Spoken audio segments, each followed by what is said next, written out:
السلام عليكم ورحمة الله وبركاته. أعزائي مشاهدي ومتابعي قناة العراق نيوز، أهلا ومرحبا بكم. بنقدم حلقة جديدة طبعا عشان ما يبقاش الكلام بتاعنا في حالات النصب فقط لغير، فاحنا بنجدد الحوار وبنتكلم على حوارات جديدة بتحصل في كل البيوت.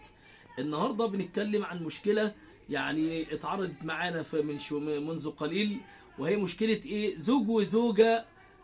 كل مشكلتهم ان الزوج عايز الزوجة تروح عند امها الساعة 5 ترجع الساعة 9.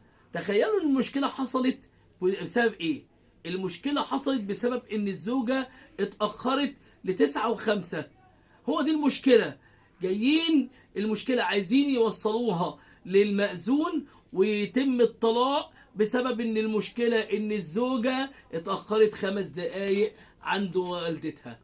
تخيلوا يعني الزوج ده ايه موقفه بالنسبة للحياة وبالنسبة للمشاهدين والمتابعين. عايزين نشوف تعليقاتكم ومتابعتكم للقناة عشان خاطر نشوف الزوج دوت عنده حق ولا ما عندوش حق.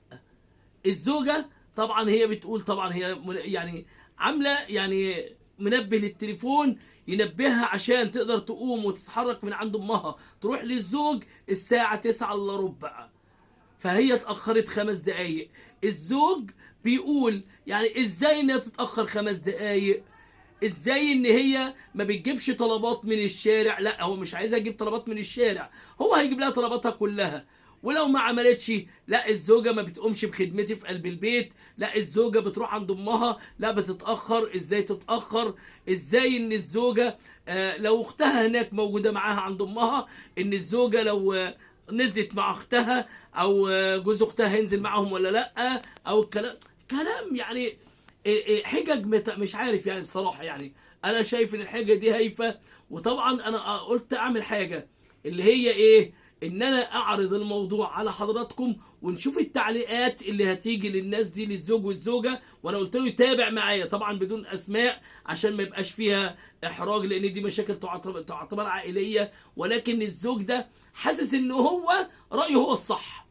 فاحنا عايزين نشوف تعليقات الناس على الموضوع دوت، وادونا تعليقاتكم ومتابعتكم على القناة عشان يصلكم كل جديد. ما تنساش تدوس لايك وتتابع القناة عشان يوصلك كل جديد.